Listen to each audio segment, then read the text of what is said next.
নমস্কাৰ ষ্টাডি স্মাৰ্টছ চেনেলটোলৈকে পুনৰবাৰ স্বাগতম জনাইছোঁ। আজি আমাৰ টপিক কেলেণ্ডাৰৰ আমি কেইটামান কুৱেশ্যন ডিছকাছ কৰিম।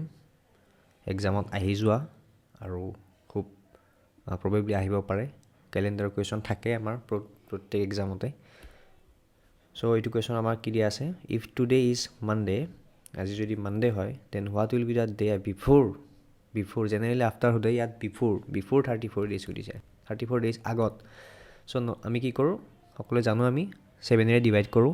চ' 7 4 গুণ 28 হ'ল, 6 থাকিলে ৰিমাইণ্ডাৰ। অ'কে, চ' এতিয়া যদি বিফোৰ সোধে আমি কি কৰোঁ, 6টো আমি কি কৰিম, মাইনাছ কৰি দিম। অ'কে, 6 মাইনাছ কৰিলে আমাৰ কি হ'ব, বা 6 মাইনাছ কৰাতকৈ আমি এটা কাম কৰিব পাৰোঁ, +1 কৰিব পাৰোঁ। অ'কে, চ' টিউজডে 6 মাইনাছ কৰিলে টিউজডে পাম, বা +1 কৰিলেও টিউজডে পাম। So' Tuesday answer. চ' নেক্সটটোত if today is Monday, same question. ইয়াত যদি আমাৰ আফটাৰ বুলি দিয়া থাকে, অ'কে, ছেইম কুৱেশ্যন আফটাৰ বুলি যদি দিয়া থাকে, তেতিয়া আমি কি কৰিম, 6 ইয়াতে প্লাছ কৰিম। 6 প্লাছ কৰিলে সময় যাব পাৰে। চ' এইটো পটককৈ মনত ৰাখিব পাৰে যে -1 কৰি দিলে একে এনচাৰে পাম। যদি আফটাৰ সোধে -1 কৰি দিম ইয়াতে, তো ছানডে হ'ব। অ'কে, চ' মাইনাছ প্লাছক লৈ সেইটো কনফিউজ হ'ব নালাগে, নৰ্মেলি কৰিলে হ'ল। বিফোৰ যদি সোধে আমাৰ ইয়াতে ৰিমাইণ্ডাৰটো মাইনাছ কৰি দিলে সেইটো বেছি ইজি হয় মনত ৰাখিবলৈ, আৰু যদি আফটাৰ সোধে তেতিয়া আমি প্লাছ কৰি দিওঁ। অ'কে, চ' মানডেৰ লগত 6 প্লাছ কৰিলে আমাৰ ছানডে হ'ব। নেক্সট কুৱেশ্যন দিছে, if today is Monday then what will be the day after 100 days. Okay, সেইটো 34 আছিলে, এইটো 100। ছেইম প্ৰচেছ, 7ৰে ডিভাইড কৰিম। 7ৰে ডিভাইড কৰিলে 7 1 গুণ 7 হ'ব 3, 7 4 গুণ 28, 2 থাকিলে ৰিমাইণ্ডাৰ। চ' 2 ৰিমাইণ্ডাৰ থাকিলে ইয়াত আমাৰ কৰি থোৱা আছে এইটো। চ' টু যেতিয়া ৰিমাইণ্ডাৰ থাকিব আমি কি কৰিম, আফটাৰ সুধিছোঁ, চ' +2 direct, Monday Tuesday Wednesday. Okay, so' Wednesday is the answer. Same question ইয়াতে কি কৰিছোঁ, বিফোৰ 100 ডেইজ। চ' ডাইৰেক্টলি আমি ৰিমাইণ্ডাৰ যিহেতু 2 পাইছিলোঁ, ইয়াতে আমি কি কৰিম, -2 কৰি দিম। ইয়াতে +2 কৰিছিলোঁ। So' Monday, Sunday, Saturday. Okay, next question, if the day on 1st January 2019 is Monday. এইটো এটা conceptual question. So' 1 January 2019 Monday, what will be the day on 31st December 2019। So' এইটো কুৱেশ্যন কৰাৰ এইটো মই প্ৰচেছটো ইয়াত লিখি থৈছোঁ।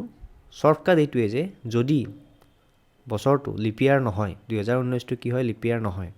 চ' লিপিয়াৰ যদি নহয়, চ' 1 জানুৱাৰী আৰু 31st December ছেইম ডে হয়। অ'কে, ইয়াত সেইটোৱে সুধিছে, 31st December কি ডে হ'ব সুধিছে।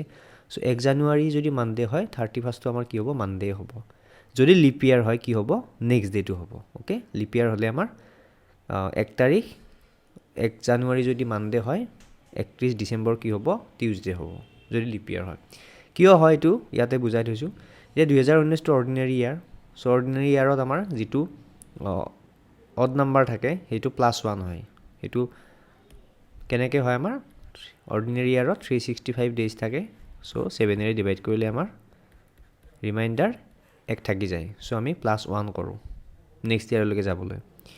চ' 1 জানুৱাৰী যদি মানডে হয়, 1 জানুৱাৰী 2019 যদি মানডে হয়, 1 জানুৱাৰী 2020 আমাৰ কি হ'ব, টিউজডে। অ'কে, অৰ্ডিনেৰী ইয়াৰ।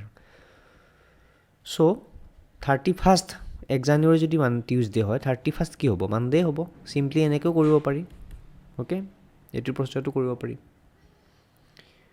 চ' যদি লিপিয়াৰ হ'ল হয়, 2019ৰ জেগাত যদি ইয়াত 2020 থাকিল হয়, তেতিয়া কিন্তু 31ষ্টটো মানডে নহয়, টিউজডে হ'ল হয়। চ' ইয়াত মই এটা PDF বনাইছোঁ, য'ত APSCৰ CSETৰ যিটো এক্সাম, কাৰণ এক্সাম আহি পালে, চ' ৰিভিজন কৰিবলৈ টাইম নহ'ব। চ' মই এটা স্পেচিয়েলি ডিজাইন কৰিছোঁ, আগতে অহা কুৱেশ্যনবিলাক মিলাই, লগতে কেনেকুৱা ধৰণৰ পৰিবল আহিব পাৰে সেইটোৰ লগত। তাত আমাৰ শ্বৰ্টকাট দিয়া থাকিব বহুত কুৱেশ্যনৰ, য'ত এক্সামত টাইম বাচি যাব। চ' জাষ্ট ₹25। চ' এইটো মোৰ হোৱাটছএপ নাম্বাৰ, ইয়াত কণ্টেক্ট কৰি চাব পাৰে যদি কাৰোবাৰ এইটো PDF লাগে। ইয়াত 100তকৈ বেছি কুৱেশ্যন থাকিব, আৰু প্ৰতিটো টপিকৰ মেথছ আৰু ৰিজনিং এই দুটা টপিকৰে কুৱেশ্যনবিলাক থাকিব। চ' আমি পৰৱৰ্তী কুৱেশ্যনলৈ ফৰৱাৰ্ড কৰোঁ। After year 2021, find the year whose whole year calendar will be same as 2021.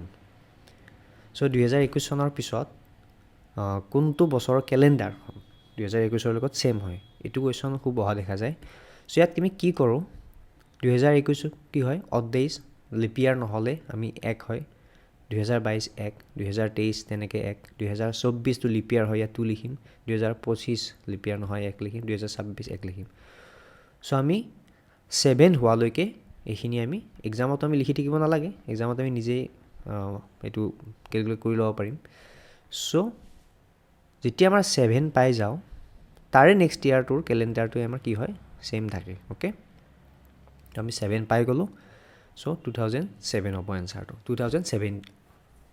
2027 okay চৰি 2027 হ'ব আমাৰ এনচাৰটো চ' যিকোনো ইয়াৰ দিব পাৰে চ' যিটো ইয়াৰ দিয়া থাকিব ইয়াত যদি 2021 নিদি যদি ইয়াতে 2019 দিয়ে তেতিয়া আমি 2019ৰ পৰা হিচাপ কৰিম যে 2019 1 হয় 2020 লিপ ইয়াৰ হয়তো 2 হয় এনেকৈ 7 পোৱালৈকে অ'কে চ' 21ত 1 হ'ল 22ত 1 হ'ল 23ত 1 হ'ল 1 2 3 4 5 6 চ' 24 অ'কে 2 হ'ল চ' আমি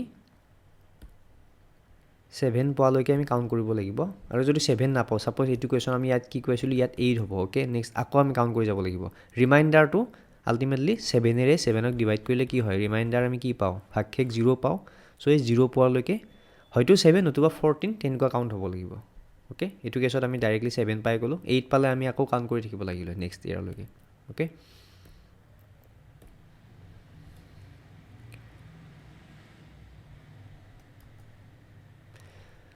চ' নেক্সট পাৰ্টত বাকী কুৱেশ্যনখিনি ডিছকাছ কৰিম অ'কে নেক্সট কুৱেশ্যনকেইটা বাকী ভিডিঅ'টো ডিছকাছ কৰিম এইটো পাৰ্ট 1 আছিলে বেছি দীঘলীয়া বনোৱা নাই ভিডিঅ'ছবিলাক যিহেতু চেনেলটো নতুন চেনেল হয় চ' অলপ ছাবস্ক্ৰাইবাৰ বাঢ়িলোঁ তাৰপিছত লাহে লাহেকৈ দীঘলীয়া ভিডিঅ' দিয়া ষ্টাৰ্ট কৰিম